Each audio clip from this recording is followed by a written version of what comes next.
안녕하세요, 임태형입니다. 오늘은 2022학년도 영재고 입시에 대해 알아보도록 하겠습니다. 지금 영상을 찍고 있는 2021년 3월 현재 아직 8개의 영재학교들의 전형 요강은 발표되지 않았습니다. 다만 제가 제 채널 커뮤니티에 올렸듯이 한과영이 올해 학교 교육 계획서를 통해 신입생 선발 계열을 공개한 바 있는데요. 해당 내용만 보면 작년과 비교할 때 표면적으로 아주 큰 변화는 없어 보입니다. 그런데 실제로는 그렇지 않다. 이게 오늘 제가 드릴 말씀의 핵심입니다.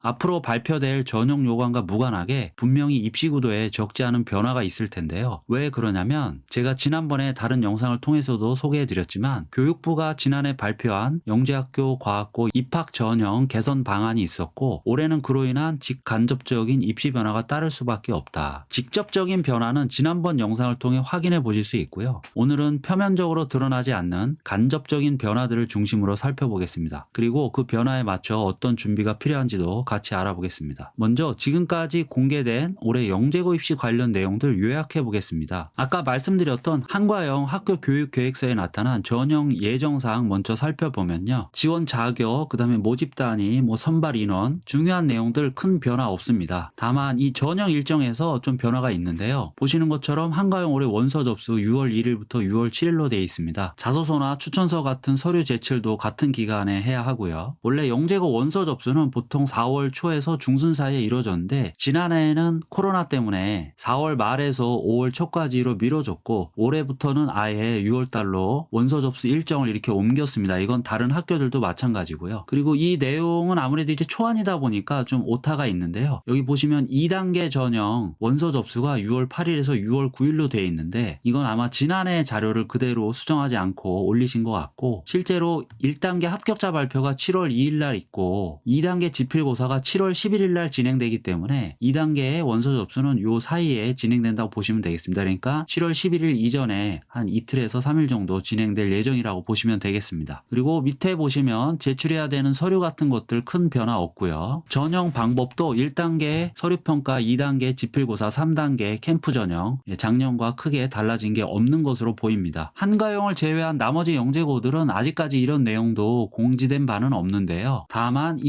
인천과학예술영재학교 학사 일정 가 보시면요. 여기 보시는 것처럼 6월 1일부터 3일 원서 접수로 돼 있고 그 다음에 서류 제출은 4일, 5일 마감으로 돼 있습니다. 그리고 7월 2일 날 2단계 대상자 발표가 있다고 나와 있죠. 한과영과 거의 유사한 일정으로 진행된다는 걸 알 수가 있습니다. 그리고 경기과고 같은 경우도 이달 초 학교 홈페이지를 통해서 전형 사전 안내상을 이렇게 올렸는데요. 5월 전형 요강 공지, 그 다음에 6월 원서 접수, 7월 2단계 평가, 8월 3단계 전형 이렇게 공지가 되어 있습니다. 한과영과 다르지 않았고요. 그리고 이건 저도 좀 전에 확인한 내용인데요. 대구과고나 광주과고도 홈페이지를 통해서 전형 일정만 이렇게 간단하게 안내를 하고 있습니다. 여기서 중요한 건 전형 요강이 이제 5월에 공지된다 이렇게 돼 있는 건데요. 보통 고입 전형은 그러니까 과학고를 포함한 특목고나 자사고 같은 경우에는 일반적으로 원서 접수 3개월 전에 전형 요강 확정 공개가 원칙입니다. 그런데 영재고는 일반 고등학교가 아닌 영재 교육기관에 속하다 보니까 이런 원칙들에서 좀 벗어나고 있습니다. 그래서 예년에도 보통 원서 접수 한두 달 전에 전형 요강이 공지가 됐었고요. 이 부분은 올해도 비슷하게 돌아가는 것으로 보입니다. 문제는 전형 요강이 너무 전형에 임박해서 발표되다 보니까 서류 준비 같은 것들을 미리부터 좀 신경 써야 한다는 건데요. 자소서도 그렇고 또 추천서도 그렇고 아직 접수가 3개월 정도 남았지만 지금부터 미리 준비를 하셔야 하겠습니다. 특히 올해는 영재고 입시 변화 중에서 가장 큰 것이 단계별 평가 변화와 경쟁률 변화인데요. 먼저 1단계 서류 평가가 강화되고 평가 비중이 늘어날 수 있다는 점 꼭 참고하셔야 하겠습니다. 이렇게 말씀드릴 수 있는 이유는 두 가지입니다. 첫째로 이번에 영재학교들이 중복 지원을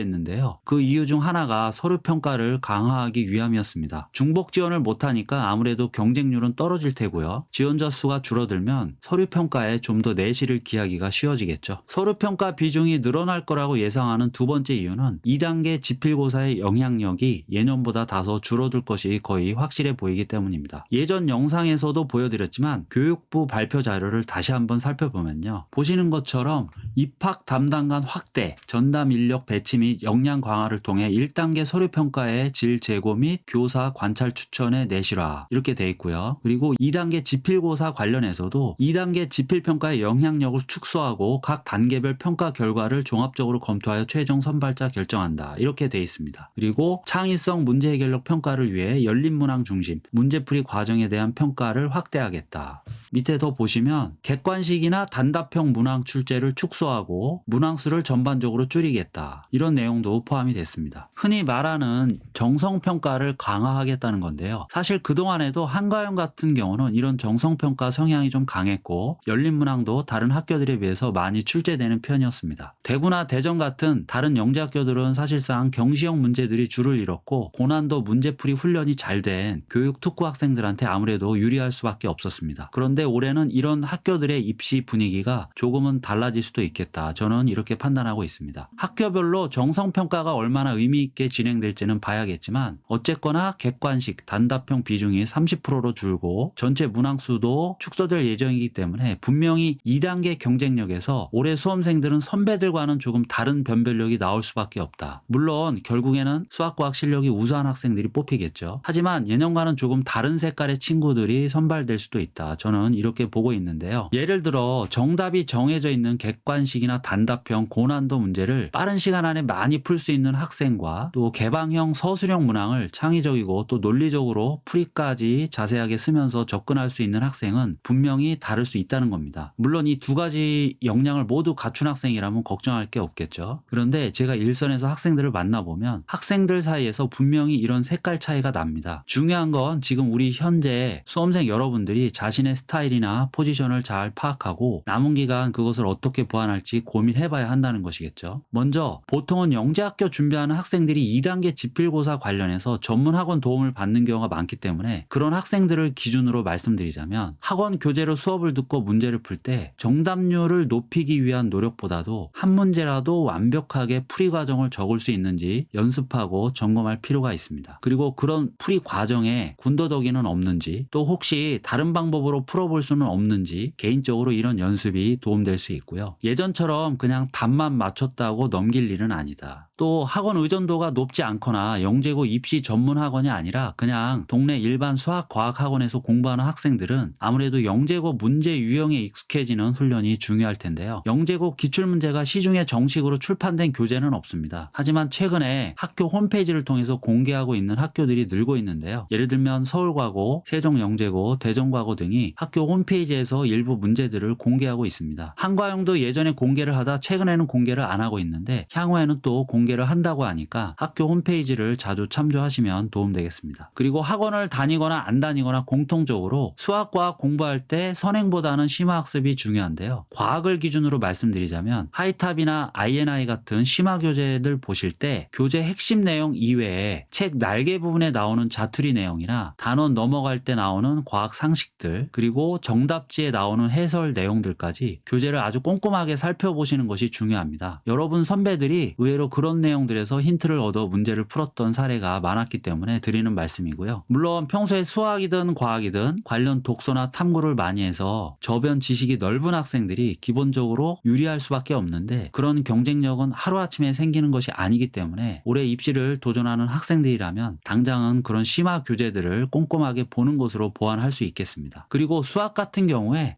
과학도 마찬가지긴 하지만 창의 융합형 문제의 특징 중에 하나가 우리가 일반적으로 접할 수 있는 문제들보다 지문이 다소 길고 문제 설명이 좀 복잡할 수 있다는 것입니다. 독해에서부터 문제가 생기면 안 되니까 어떤 교재를 보시던 간에 그런 문제들에 좀 익숙해질 필요가 있다. 영재고 2단계 공부할 때 참조하시면 좋겠습니다. 3단계 캠프 전형에서도 일부 학교들은 변화가 있을 것으로 보이는데요. 해당 내용은 추후 전형 요강 발표 이후에 다시 한번 다뤄보도록 하겠습니다. 그리고 여러분이 지금 꼭 하셔야 하는 거 바로 자기소개서 작성 시작인데요. 제가 예전에 이렇게 올렸던 나왔던 영재고 자소서 작성법 특강들이 여러 편 있습니다. 일단은 이 영상들 먼저 참조해 보시길 권해드리고요. 아직 학교들 자소서 양식이 확정 발표된 것은 아니지만 어차피 수학과학 탐구나 공부 과정을 적는 것은 필수적이기 때문에 일단은 그 부분 먼저 접근하시면 혹시라도 올해 자소서 양식이 지난해와 달라지더라도 큰 문제는 없겠습니다. 지난해 영재학교 자소서 양식 잠깐 보면 이렇게 붉은색으로 표기된 부분들은 이전해하고 달라진 부분들이거든요. 대구과고나 대전과고, 그 다음에 세종과학예술영재학교는 이전해와 좀 자소서 양식이 달라진 경우가 있었습니다. 다시 한번 말씀드리지만 서류평가가 예년보다 중요해지기 때문에 올해는 서류 준비에 선배들보다 좀 더 신경을 쓰시는 게 좋겠습니다. 마지막으로 올해 영재고 변화 중에 지역인재 선발이 확대되는 부분도 참고할 필요가 있는데요. 2단계 통과자 중에서 최종 합격자 뽑을 때 말 그대로 지역 안배를 한다는 이야기입니다. 강남이나 목동 같은 교육 특구 지역이 아닌 학원 인프라가 좋지 않은 지역의 학생들에게는 예년보다 다소 입시 문턱이 낮아질 수도 있으니까 영재고 지원을 두고 고민하시는 지역에 숨어있는 우리 수학과학 덕후 학생들, 올해는 한번 용기를 내서 도전해 보시는 것도 나쁘지 않겠습니다. 오늘 영상은 여기까지 하고요. 추후 영재고 입시 변동사항 생기면 또 다른 영상으로 찾아뵙도록 하겠습니다. 감사합니다.